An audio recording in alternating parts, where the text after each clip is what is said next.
កូនកុំទៅខ្លាចសេចក្តីលំបាកធ្វើអីត្រូវចាំទុកថាសេចក្តីលំបាកជាគ្រូបង្វឹក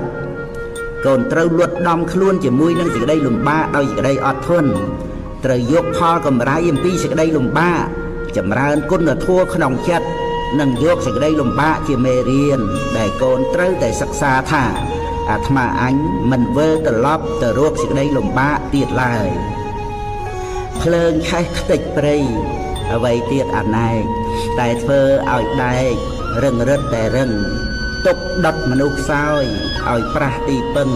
តែបែមនុស្សរឹងត្រាស់ដឹងសច្ចៈមិនមានអ្វីសល្អជាងគុណធម៌ខន្តីបវរតស៊ូអត់អៈទឹកតែមួយផ្ទែលត្រឹមសើមប្រឡាក់ជាយាមដងចាក់ដាក់ពេញអាងធំវីរោប្រែថាអ្នកខ្លាអង្អាច